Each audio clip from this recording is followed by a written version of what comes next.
तो hello guys, welcome back to another video. इस video में हम बात करने वाले हैं एक बड़े ही कॉमन से डाउट के बारे में जो स्टूडेंट्स के मन में होता है जब वो इंजीनियरिंग कॉलेजेस में एडमिशन ले रहे होते हैं।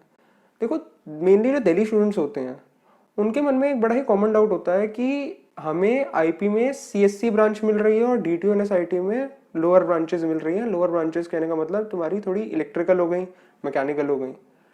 अब किस तरफ जाना चाहिए, ब्रांच प्रेफर करें या कॉलेज?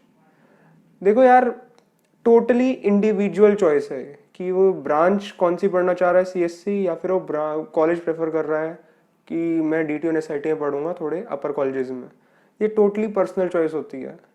पर हाँ, मैं दोनों के एडवांटेजेस और डिसएडवांटेजेस बता देता हूँ क्या होते हैं। यार देखो, सीएससी में अगर तुम जाते हो तो सीएससी में तुम्हारी ब्रांच सीएससी है, तुम पढ़ोगे सीएससी, तुम्हारे को कोडिंग आएगी, मतलब तुम जो अपने चाह रहे हो पढ़ना, तुम्हें सब 4 साल तुम उसी फील्ड में काम करोगे। बट बात ये आती है आईपी में जो अपॉर्चुनिटीज होती है थोड़ी कम होती है। मतलब जो डीटीयू एनएसआईटी में अपॉर्चुनिटीज आएंगी, मतलब जाक के कॉलेज में अपॉर्चुनिटीज आएंगी, वो थोड़ी ज्यादा होंगी, थोड़ी मतलब थोड़ी बहुत ज्यादा होती हैं उसमें as compare to IP colleges. और आईपी में टॉप के कॉलेजेस, मतलब जो तुम्हारे जो टॉप के जो कॉलेजेस होते हैं उनकी बात कर रहा हूँ, उसमें opportunities as compare to DTU NSIT कम आती हैं।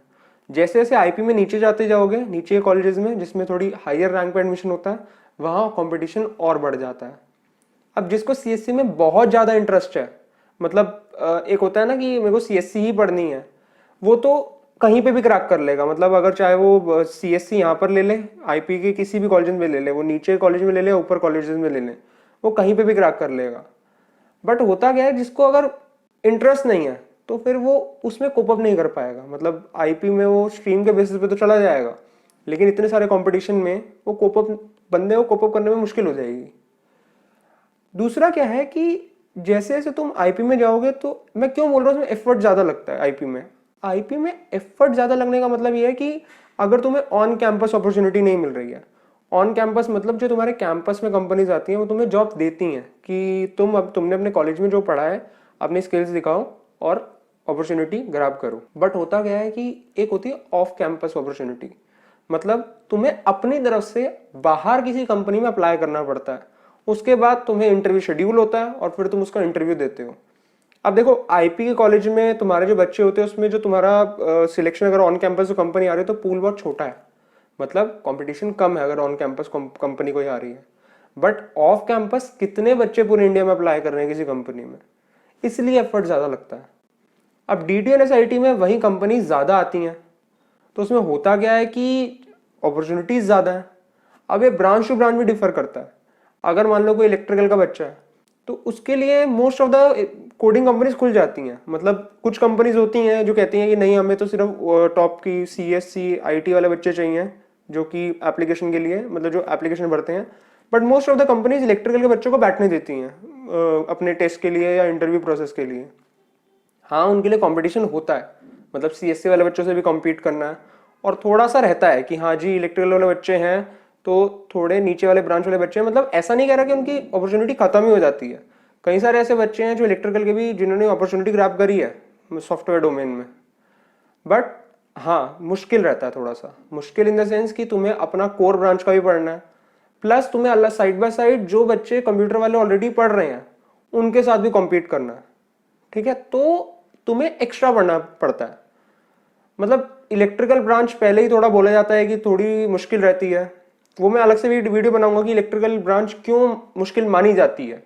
ठीक है, तो यही है कि अगर तुम डीटीयू एनएसआईटी जाते हो, मतलब जाके कॉलेजेस में जाते हो, तो तुम्हें कॉलेज का टैग मिलता है कि हाँ जी मेरे पास ये एक टैग है, या फिर अपॉर्चुनिटीज ज्यादा आ रही हैं। टैग भी नहीं बोलूंगा यार, टैग तो कोई दिक्कत नहीं होती, वो तो बाद में जाके जो एक्सेल करता है अपनी फील्ड में उसमें टैग सारे निकल जाते हैं। बट शुरुआत में अपॉर्चुनिटी ज्यादा आती हैं, मतलब तुम्हें अपॉर्चुनिटी दी जाती है, तू अब ग्रैब कर, तू कैच कर इसको।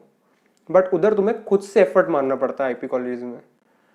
तो अगर कोई बंदा है जो कहता है कि हाँ मैं मेहनत कर लूंगा और किसी भी स्ट्रीम को पढ़ लूंगा, बाकी मुझे सिर्फ वो निकालना है, मतलब एक सॉफ्टवेयर में बैठना है, लेकिन इलेक्ट्रिकल वगैरह कोई भी ब्रांच पढ़ लूंगा, तो डीटीयू एनएसआईटी लो।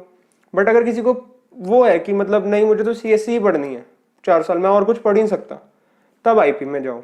इधर और बात है, मैकेनिकल के लिए है उतनी कंपनीज नहीं खुलती हैं कोडिंग के लिए, इलेक्ट्रिकल के लिए तो मैं बोलूँगा सेफ साइड है बस। लेकिन एक बॉक्स बना लो, एक नोट का एक रेड बॉक्स, कि इलेक्ट्रिकल में पहले तो तुम्हें अपना खुद का जो थोड़ा करिकुलम मुश्किल माना जाता है वो भी पढ़ना पड़ेगा, प्लस साइड बाय साइड तुम्हें सॉफ्टवेयर की भी तैयारी करनी पड़ेगी, जो तुम कह रहे हो जिसमें जिस डोमेन में मुझे जाना है, कंपनी जो आएंगी उसमें मुझे बैठना है।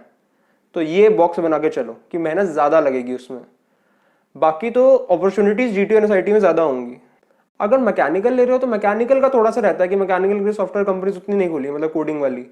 तो उसमें या तो तुम मैकेनिकल के कोर में जाओ एक अच्छे कॉलेज के साथ, या फिर अगर तुम्हें सॉफ्टवेयर में इंटरेस्ट है फिर या तो तुम इलेक्ट्रिकल इलेक्ट्रॉनिक्स लो क्योंकि वो कंपनीज उसको कंपनीज अलाउ कर रही हैं, या फिर तुम सॉफ्टवेयर साइड आईपी में लो।